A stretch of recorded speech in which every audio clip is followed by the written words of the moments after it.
désolé pour ces petites perturbations de lancement. Hem, donc ce webinaire l'inclusion, a pour objet, d'échanger sur les enjeux handicap 2023 avec, en théorie une fin des accords agréés qui pourrait se profiler, même si évidemment il faut, être extrêmement prudent sur, ce que ça peut vouloir dire et puis, évidemment parler de l'intégration des travailleurs indépendants handicapés dans votre politique handicap. Alors nous avons un certain nombre de membres de la communauté des TIH, donc des entrepreneurs connectés aujourd'hui. On en profitera pour leur donner, un petit peu la parole. Voilà et du coup, je vais peut-être nous présenter. Donc moi, je suis Olivier Arnaud-Blanchard. Je suis directeur général et cofondateur de L'Inclusion. Et on va juste, donc aujourd'hui, on va commencer par présenter L'Inclusion rapidement pour celles et ceux qui ne nous connaîtraient pas, parce que ça vous aidera à comprendre ce pourquoi on peut vous être utile et c'est pourquoi, en revanche, on sera peut-être un peu moins, enfin voilà, on n'aura peut-être pas toutes les réponses à tout. Deuxièmement, on va vous parler de un peu qui sont les travailleurs indépendants handicapés, puisque voilà, il y a très peu d'études sur la question. Et notamment faire un petit retour sur une étude qui est parue récemment avec notre partenaire Malte. Ensuite, troisièmement, parler de la fin théorique des accords agréés et des évolutions potentielles, même si tout ça reste extrêmement hypothétique, mais on va quand même vous donner, enfin, échanger sur les points de repère qu'on peut avoir sur le sujet. Et puis après, être plutôt sur un mode question-réponse et témoignage. Voilà. Donc si ça vous va, on peut se lancer dans la présentation de l'inclusion. Alors du coup, donc l'inclusion, qui est ce qu'on est? On est une plateforme d'achat inclusif, experte ou en tout cas spécialisée sur les travailleurs indépendants handicapés. On a été créé fin 2016 suite à la reconnaissance des travailleurs indépendants handicapés dans la loi. C'est une reconnaissance qui permet aux travailleurs indépendants handicapés de faire bénéficier à leurs clients d'incitations financières qui prennent la forme de réduction de contribution handicap aujourd'hui. En 2022, on a donc c'est une reconnaissance qui avait été obtenue de haute lutte par notre partenaire associatif qui s'appelle H-Up Entrepreneur, avec lequel on travaille beaucoup.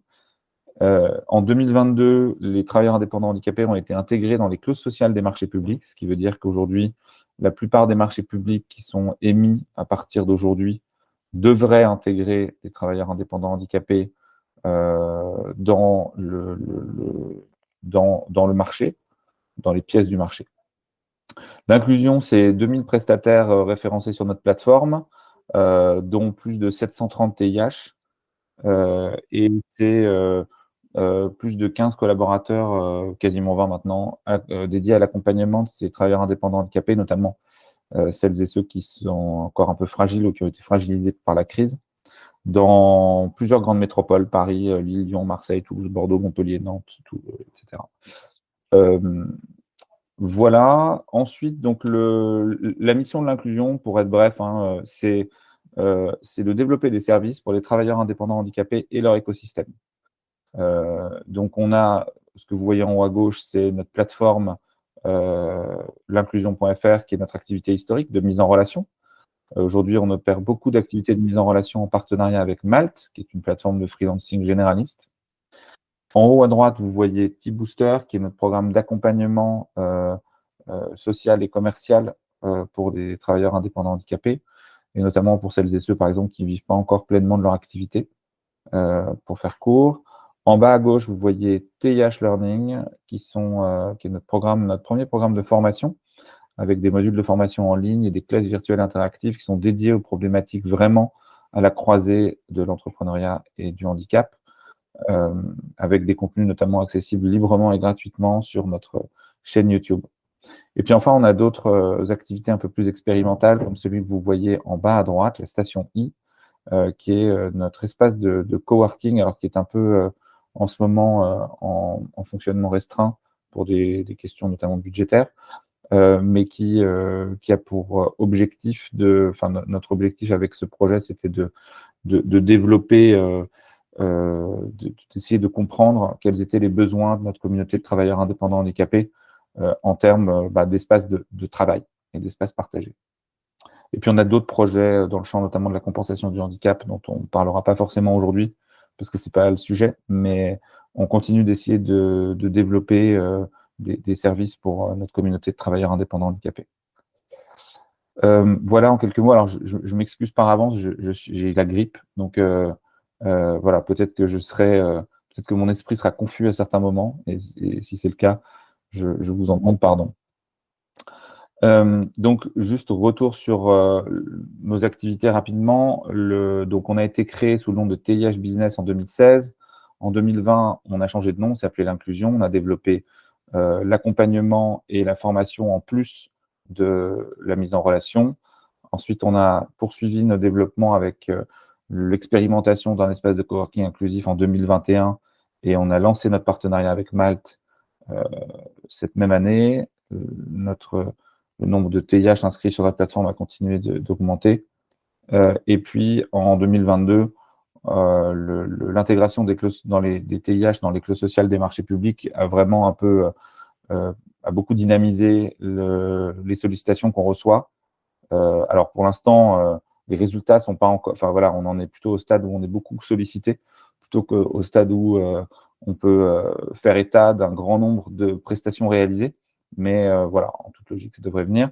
En 2022, on a également publié une étude avec Malte sur les travailleurs indépendants handicapés. Puis, on a lancé une deuxième saison de notre programme de formation TIH Learning. Merci Olivier. Donc du coup, je vais maintenant prendre la main et revenir sur du coup, les travailleurs indépendants handicapés et les chiffres clés de l'étude Malte. Mais avant toute chose, rappel sur le statut des travailleurs indépendants handicapés. Quel est ce statut finalement? Donc, déjà, c'est la combinaison de deux statuts. C'est d'un côté être reconnu travailleur handicapé. La reconnaissance la plus connue, c'est la RQTH, donc la reconnaissance en qualité de travailleur handicapé, mais il en existe d'autres, comme être titulaire de l'allocation adulte handicapé ou être bénéficiaire d'une pension militaire ou d'une pension d'invalidité. Donc ça, c'est ce qui valide votre statut de travailleur handicapé. Puis de l'autre côté, la personne doit avoir le statut d'indépendant, donc de travailleur indépendant. Donc schématiquement, c'est être au cabis d'une société. Pour ça, ça peut être une personne physique comme être auto-entrepreneur. C'est le cas pour la majorité des TIH référencés sur l'inclusion. Et de l'autre côté, on peut être également être une personne morale, donc être gérant d'une SAS, d'une SASU, d'une SARL ou encore d'une EURL. Pour le moment, sont seulement exclus du statut de travailleur indépendant les personnes qui seraient en couveuse ou en CAE. Donc, une fois que vous avez le statut de travailleur handicapé et de l'autre côté le statut de travailleur indépendant, vous obtenez automatiquement le statut de travailleur indépendant handicapé. L'individu n'a aucun agrément à obtenir. C'est un statut qui s'obtient de fait. Et pour info, lorsque vous avez recours à un TIH, ils vous fournissent en fin d'année la même attestation de déductibilité que les entreprises adaptées ou les ESAT pourraient vous fournir. Alors, qui sont les 730 TIH inscrits sur l'inclusion et pour la majorité également inscrits sur Malte? On en a 27% dans tous les métiers de la communication, du marketing et des métiers de l'image. Ça va être des métiers comme community manager, graphiste, photographe, chef de projet marketing, par exemple. Ensuite, on va en avoir 24% dans tous les métiers des fonctions support, comptable, consultant RH, développeur, quelqu'un qui va faire tout le développement commercial de votre entreprise ou encore des traducteurs. Donc ça, on va dire que c'est toute la partie assez classique des métiers du freelancing. Ensuite, on va en avoir 16% dans tout ce qu'on a appelé services particuliers aux entreprises, donc services B2B, B2C, avec des coachs, des masseurs, des traiteurs, des sophrologues ou encore des TIH qui vont pouvoir animer des ateliers de team building d'entreprise. Ensuite, on en a 12% sur tous les métiers de l'IT et de la data, avec des conseils en big data, des développeurs web, développeurs full stack, tout ce qui va avoir attrait au métier du web management. On est très sollicité par nos clients sur ce type de métier. Ensuite, on va en avoir 9% tout ce qui va être service handicap, service RSE et inclusion, avec des experts en politique handicap, en accessibilité, des experts qui vont animer des ateliers de sensibilisation au handicap notamment. Ensuite, on en a catégorisé 6% en expertise. Là, leur dénominateur commun, c'est plutôt un niveau d'études de bac+5, bac+8 et plus, avec des architectes, avocats, conférenciers ou encore des personnes qui vont travailler dans tout ce qui va être contrôle qualité. Et enfin, on en a également 6% dans tous les métiers de l'artisanat, de l'entretien et de l'aménagement, avec des personnes qui vont travailler dans l'ameublement, dans la gestion des espaces verts ou encore dans tout ce qui va être production alimentaire. Si nous rentrons dans les chiffres clés donc de l'étude Malte, c'est une étude qu'on a réalisée avec Malte au mois de novembre 2022. Et là, on va vous présenter les principaux chiffres clés. Donc déjà, il faut savoir que pour 75% des TIH référencés et sur Malte et sur l'inclusion, pour 75% d'entre eux, ils ont bac+2 et plus. Donc, ce qui est supérieur à la moyenne nationale des actifs et ce qui est également en ligne avec tous les métiers que je vous ai présentés dans la slide précédente. Concernant les typologies de missions qu'ils effectuent, il faut savoir qu'il y en a 40% qui effectuent des missions plutôt courtes, inférieures à 1 mois. Ça peut s'expliquer notamment par 2 facteurs. Le premier, c'est comme vous l'avez vu, on a à peu près 30% des TIH qui sont dans les métiers de la communication, des métiers de l'image et du marketing, comme photographe ou graphiste. Et ça, c'est plutôt des missions courtes et ponctuelles qui sont effectuées par les TIH, donc ce qui vient expliquer ce point-là.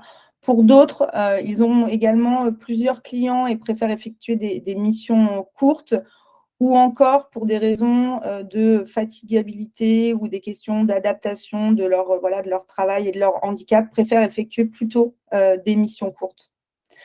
Concernant la répartition géographique des TIH, on suit les tendances du travail indépendant avec une concentration dans les grandes métropoles et notamment une concentration en Île-de-France, parce que sur les 700 TIH référencés sur l'inclusion, on en a presque 300 qui sont en Île-de-France. Et puis après, on va être suivi par les grandes métropoles comme Lille, Bordeaux ou encore Marseille.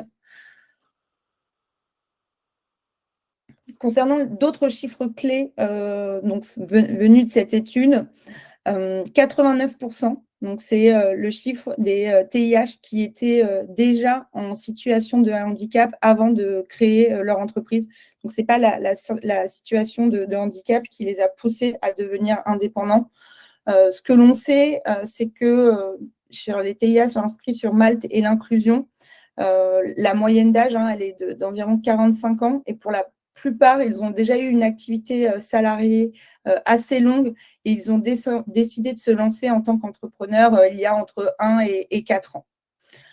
Il y en a 40% qui ne souhaitaient pas communiquer sur leur situation de handicap. Donc, on a envoyé un questionnaire à l'ensemble des TIH référencés sur ces 2 plateformes.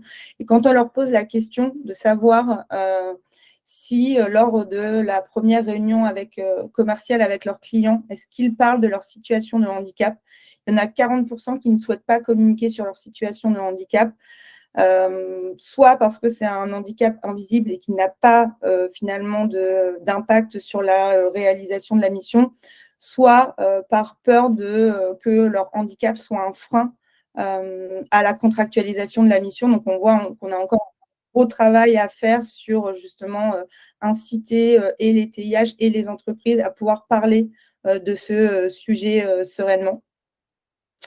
Ensuite, il y en a 37% qui réalisent leur mission en 100% distanciel, chiffre qui est assez élevé. Ça s'explique par deux facteurs notamment.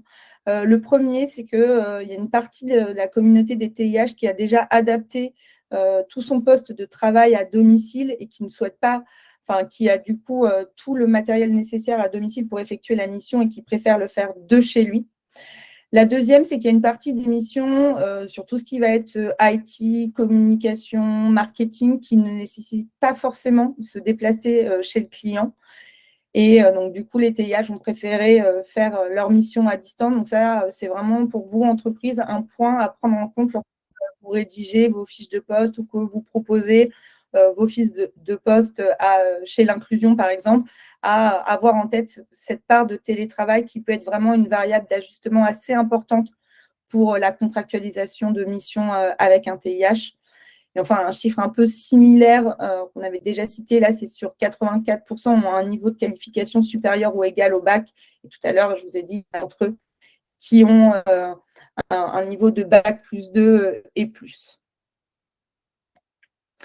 Là, je vous ai mis quelques exemples de missions réalisées par des TIH pour les clients de l'inclusion. Sur tout ce qui va être service particulier aux entreprises, tout ce qui va être team building, c'est un bon moyen voilà, d'amener le handicap en entreprise, sur tout ce qui va être des initiations à la sophrologie, des conférences sur le management inclusif, des ateliers de mixologie, ou encore lors d'événements bien particuliers de la semaine de la qualité de vie au travail, par exemple, avec des ateliers de prévention des risques psychosociaux. Sur la partie fonction support, ça peut être pour du recrutement, on a une mission assez longue pour l'un de nos clients de Talent Acquisition Management et pas mal de missions ponctuelles qui s'effectuent également très bien à distance et où la majorité d'entreprises ont des besoins sur tout ce qui va être traduction de documents. Donc voilà, on a plusieurs traducteurs chez l'inclusion qui ont effectué ce type de mission. Et enfin, sur tous les métiers de la communication, de l'IT, du marketing, ça peut être de la refonte de site internet, du consulting RGPD. Sur la partie métier de l'image, ça peut être de la mise en page de présentation PowerPoint, de la retouche photo, de l'enregistrement ou du montage de podcasts, de la création d'illustrations ou de visuels pour vos réseaux sociaux. Voilà un peu une liste non exhaustive des missions qui ont été réalisées en 2022. Et maintenant, je vais passer la parole à Olivier sur la fin des accords agréés. Ouais. Et puis, on pourra donner la parole aux quelques entrepreneurs du réseau qui sont connectés s'ils souhaitent nous donner quelques éléments sur leur activité. Vous pouvez aussi le partager dans le chat. Ce sera peut-être plus opérant. Merci Sarah. Et ben c'est parti. Donc comme vous le savez, alors on peut commencer à enchaîner les slides, je pense. Comme vous le savez peut-être, les accords agréés avec l'État devraient en théorie s'éteindre progressivement dans les prochaines années. Alors, quelques rappels sur l'évolution de la loi. Il y a eu surtout 2 grandes lois sur le handicap. La loi de 87 avec la mise en place de l'obligation d'emploi de travailleurs handicapés à 6%, et avec certains aménagements, comme par exemple la possibilité de signer des contrats de sous-traitance avec des entreprises adaptées ou des ESAT, et la création de la GFIP pour répondre à ces problématiques. En février 2005, une nouvelle loi vient un peu compléter le dispositif, puisque l'obligation d'emploi s'étend à la fonction publique avec la création du FIPHFP, qui est l'équivalent de l'AGFIP, mais pour la fonction publique. Le montant de la contribution handicap augmente, notamment de la surcontribution, pour, entre guillemets, être plus incitatif pour les entreprises qui avaient plus de difficultés à accélérer sur l'intégration de travailleurs handicapés.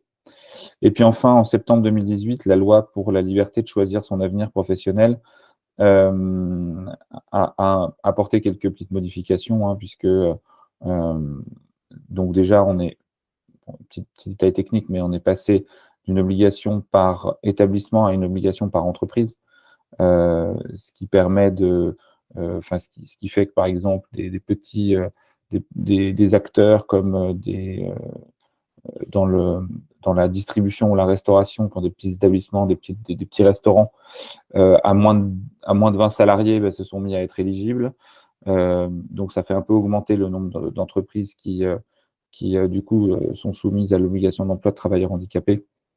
Et puis voilà, il y a eu quelques autres petits aménagements, par exemple, le fait qu'il y a une question d'Olivia un peu plus haut, d'Olivia de Kermadec, qui nous demandait est-ce que le portage salarial est aussi éligible au statut de travailleur indépendant handicapé. Alors la réponse courte, c'est oui.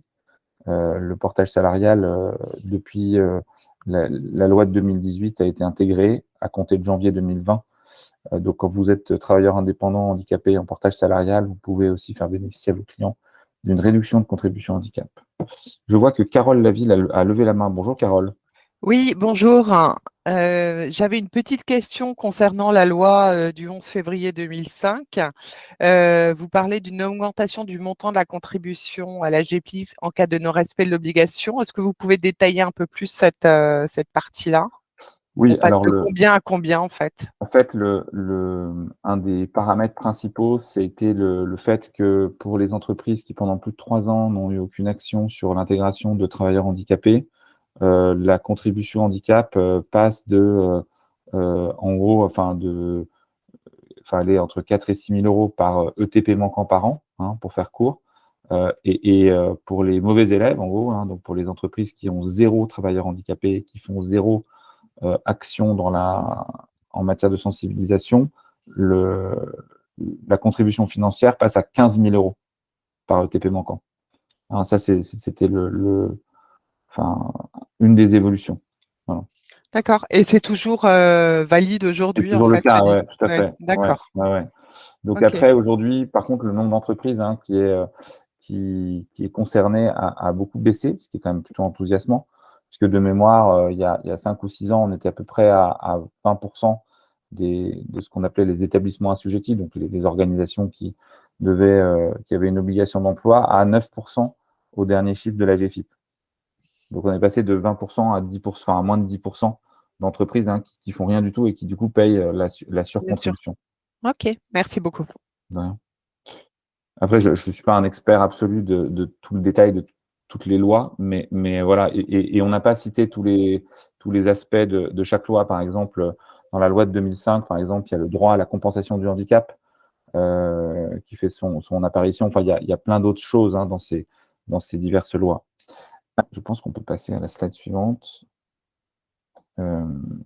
Donc, la question, hein, que beaucoup se posent et qui remue pas mal de débats dans l'écosystème, c'est quel avenir pour les missions handicap à partir du 1er janvier 2025, qui sera la fin d'un certain nombre d'accords handicap agréés avec l'État.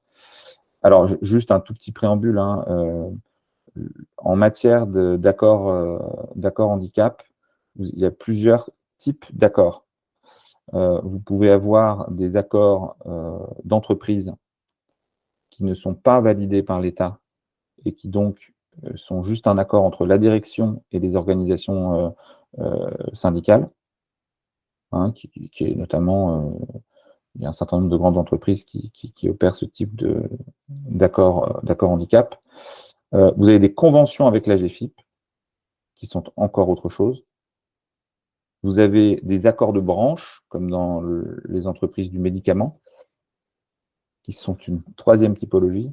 Et nous, on parle des accords handicap agréés avec l'État, qui sont donc le quatrième type, si j'ose dire, et qui est probablement, enfin, qui est déjà en termes de volume, celui qui a très probablement le plus d'impact, puisqu'il concerne beaucoup de travailleurs, pas tant d'entreprises que ça, mais surtout des très grandes entreprises, donc beaucoup de salariés, et qui permet donc aux entreprises, hein, de s'exonérer de la contribution handicap payée à la GFIP.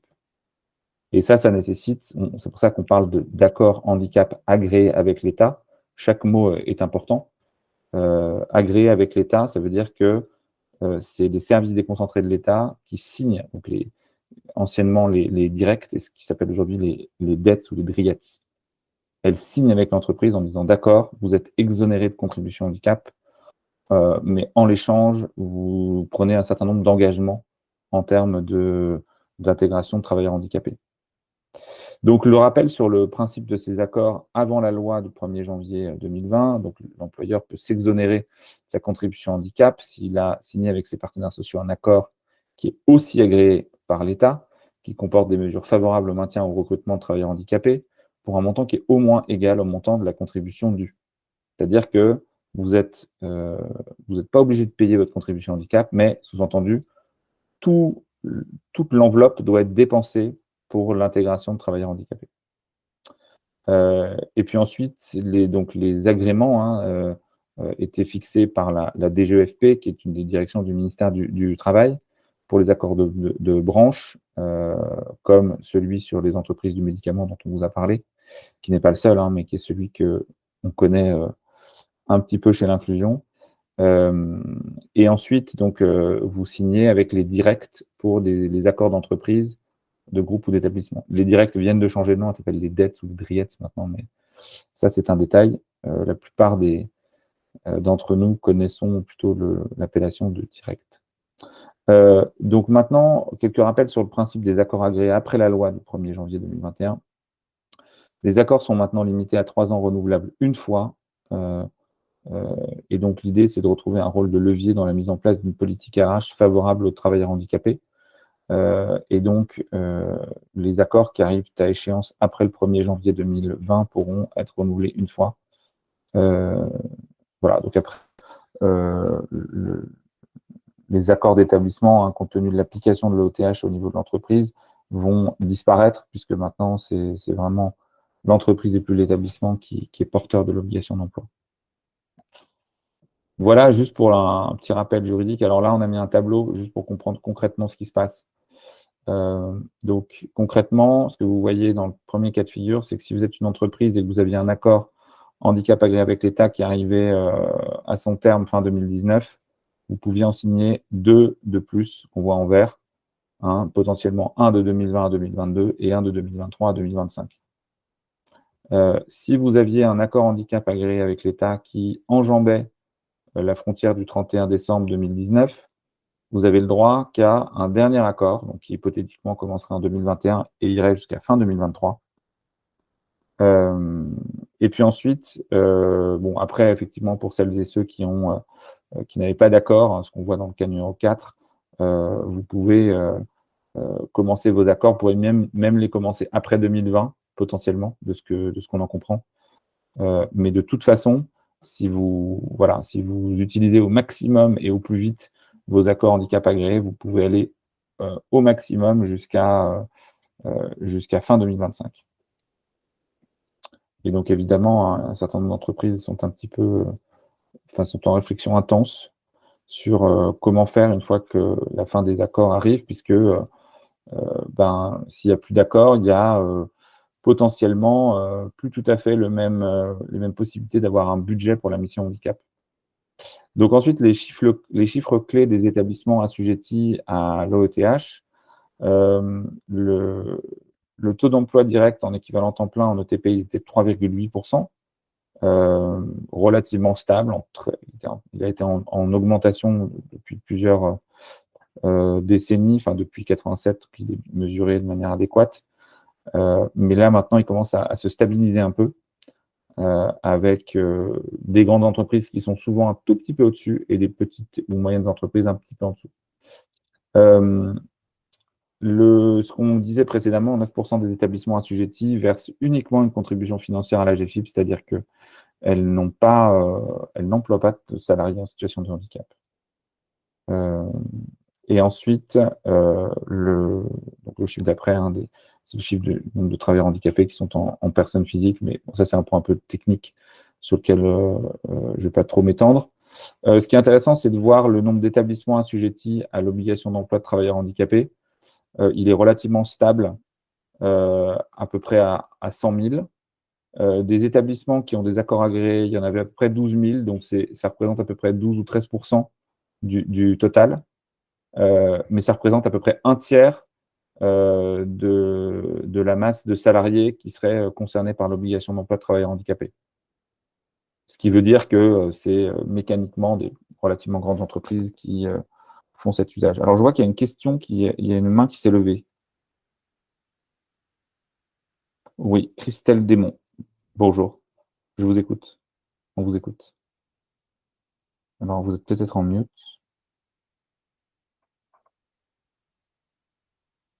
Alors, on n'entend pas. Christelle Desmonts, je ne vous entends pas.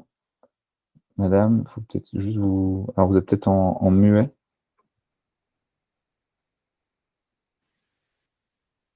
Ouais, pour l'instant, on ne vous entend pas. Donc, si vous voulez nous poser la question dans le chat, on a des questions. Ah oui, Olivier l'a posé dans le chat, Christelle. d'accord. Question. Petite question, d'accord.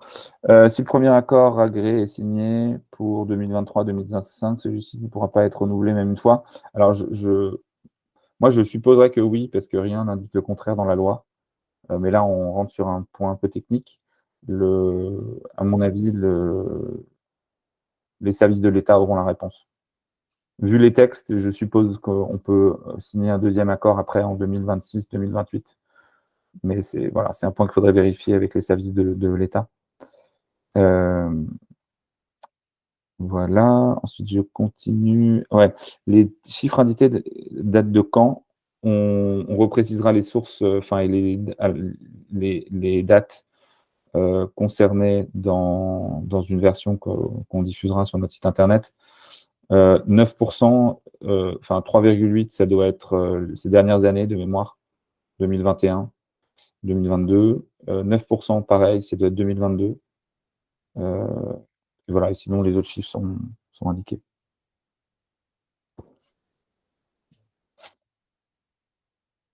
Oui, effectivement, alors je vois les remarques de Benjamin Veil. Effectivement, maintenant, la contribution est versée à l'URSSAF, donc ça fait partie des points techniques qui changent. Et du coup, effectivement, ça passe par la déclaration sociale nominative, la DSN, dans le cadre des opérations de paye. Donc voilà, on va pas rentrer, on va pas rentrer en détail dedans, mais effectivement, les modalités de contribution changent.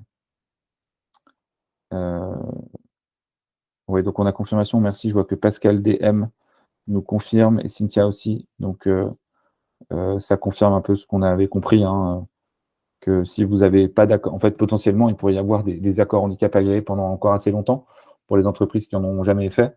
Elles pourraient en avoir peut-être même en 2030, sauf que on a le droit à 2 cartouches de 3 ans à partir de janvier 2020. C'est ça qu'il faut retenir. Je continue.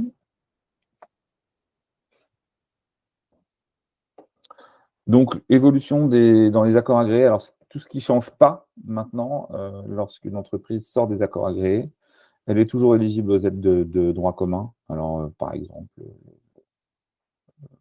des sujets de compensation du handicap. Elle doit, alors maintenant, elle doit faire une déclaration mensuelle, mais ça a changé. C'est à l'URSSAF que ça doit se faire. Elle doit avoir un référent handicap avec des seuils à 250 salariés. Et elle a toujours accès aux offres de l'AGFIP, du service de mobilisation du monde économique et social, et aux offres de Cap Emploi. Ça ne change pas. Ce qui change maintenant, c'est que donc, les versements sont faits à l'URSSAF. Ils sont indexés sur les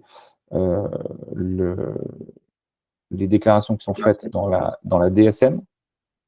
Et d'ailleurs, ça entraîne un petit changement dans les modes de calcul, parce qu'avant, quand c'était une déclaration annuelle, vous aviez, c'était surtout l'effectif au 31/12 en général qui était pris en compte. Maintenant, c'est vraiment la moyenne de l'année, puisque vous faites une déclaration chaque mois. Les dépenses déductibles, forcément, vont évoluer, parce que quand vous n'avez plus d'accord handicap agréé, les dépenses déductibles se remettent à être directement incitées. Par exemple, un abonnement à l'inclusion ou à d'autres services, par exemple, des dépenses déductibles pour faire de la sensibilisation du handicap, comme auprès de nos consoeurs de HASC ici présents, probablement peut-être même que Anne-Sophie Tuzinski, tu fais ce genre de prestations. Laurent peut-être aussi, je ne sais pas. Mais voilà, donc les dépenses déductibles sont peut-être plus évidentes à valoriser. Et puis, du coup, les entreprises qui sortent des accords, hein, vont se mettre à avoir plus besoin des aides et des services de la l'AGFIP, que ce soit des aides au transport, au maintien dans l'emploi ou à la compensation du handicap. Alors, il y a plein de niveaux de nuances, donc on ne va pas rentrer en détail dans chaque item, mais voilà. Donc, pour l'instant, il y a quelques questions qui se posent, hein, c'est ce qu'on voit écrit en bas, hein, c'est que Pour l'instant, on comprend qu'il n'y a pas d'aides qui ont été prévues, par exemple, pour piloter des budgets de sensibilisation ou des forums emploi, si ce n'est qu'un certain nombre de ces dépenses doivent rentrer dans les dépenses déductibles. Juste pour vous donner des chiffres, quelques chiffres hein, sur ce que pèsent les accords handicap agréés avec l'État. Donc, le budget de la GFIP est un peu supérieur à 500 millions d'euros, même si il est sujet à quelques variations. Pour que vous ayez un ordre de grandeur, les accords handicap agréés avec l'État, nous, nos estimations, c'est qu'ils pèseraient environ 300 millions d'euros. Et donc, ça constituerait pour la GFIP et ou pour l'État une augmentation de recettes assez significative. Donc voilà, c'est un point, on ne sait pas tellement ce qui explique le fait que dans la loi de 2018, il a été prévu que les accords handicap agréés soient beaucoup plus limités, mais en tout cas, il peut y avoir une raison financière. Sachant que les autres enjeux on va dire, de déductibilité, les ECAP, donc les emplois ou compétences nécessitant des aptitudes particulières, comme par exemple les métiers de la santé, font que, par exemple, dans les hôpitaux, hein, vous n'avez pas ou peu d'obligation d'emploi de travailleurs handicapés. Donc, tout ça, ça rentre dans les ECAP, qui pèsent à peu près 75 millions d'euros. La déduction au titre du STPA et des TIH, maintenant, c'est à peu près 60 millions d'euros. Et les dépenses déductibles, notamment en termes de sensibilisation du handicap, nos estimations, c'est que ça pèse environ 32 millions d'euros ou 30 millions d'euros. Et donc, voilà, la fin de ces accords handicap aurait un impact assez significatif sur le budget de la GFIP. Donc, en théorie, oui, Sandrine, parce que tu poses la question dans le chat, le budget se mettrait à être à nouveau collecté par l'URSSAF et donc reversé à la GFIP. Mais ça, on n'est pas dans le secret de ce qui se passe. Après, la GFIP a des politiques pour l'emploi des travailleurs handicapés. Hein, donc, je ne sais pas s'il faut dire que c'est perdu, mais en tout cas, le canal sera différent et ça va entraîner des choses très différentes. Je vais passer d'ailleurs aux éléments de conclusion. Donc, les chiffres, hein, là, on a cité nos sources sur la slide, c'est l'ADARES, qui est le service des statistiques du ministère du Travail, puisque tout ça dépend du ministère du Travail essentiellement, l'AGFIP et l'IGAS. L'IGAS, c'est l'Inspection générale des affaires sociales, c'est un corps d'inspection indépendant qui fait des études sur toutes sortes de politiques publiques en matière d'emploi notamment. Voilà. Donc, c'est des données assez fiables hein, qu'on a recoupées. Et en les recoupant, on a trouvé des données assez convergentes. Donc, à 20% près, je ne me mettrai pas ma main à couper qu'on a tous les bons chiffres. Mais à 20% près, à quelques millions ou dizaines de millions près, on est à peu près bon. Hein. On les a confrontés à des grands experts aussi, donc on ne doit pas être trop loin de la réalité. En conclusion, donc la fin des accords risque de déstabiliser un certain nombre d'acteurs de l'écosystème du handicap, et notamment les entreprises, puisqu'elles auront plus de budget direct, plus de budget garanti pour les missions handicap. Je pense que c'est un facteur sans doute d'angoisse dans beaucoup. Et puis, ça va déstabiliser aussi l'AGFIP et beaucoup d'acteurs publics de l'insertion professionnelle des personnes en situation de handicap, parce qu'ils devront potentiellement reprendre une grande partie des activités des missions handicap, notamment l'adaptation de poste, qui est une activité qui est vraiment assez volumineuse. Et donc, ce qu'un certain nombre d'experts nous ont partagé quand on a fait nos études sur le sujet, c'est que si l'AGFIP veut pouvoir pallier à ce que les missions handicap font, il va falloir qu'elles embauchent des centaines de personnes. Donc, ou alors qu'un autre opérateur soit créé pour ça. Mais en tout cas, ça va venir perturber, déstabiliser l'écosystème. Donc, voilà, un maintien de la réforme, hein, il risque de déstabiliser une part significative des politiques d'insertion des travailleurs handicapés qui sont à l'œuvre à l'heure actuelle. Et donc, à certains égards, il y a pas mal d'experts qui nous disent, moi, je pense que l'État fera machine arrière parce que ça va trop perturber tout l'écosystème. Je ne sais pas ce qu'il faut nous souhaiter. Probablement qu'il y ait une prolongation de ces accords handicap agréés avec l'État. Mais en tout cas, c'est complexe. Voilà pour la conclusion sur ce sujet.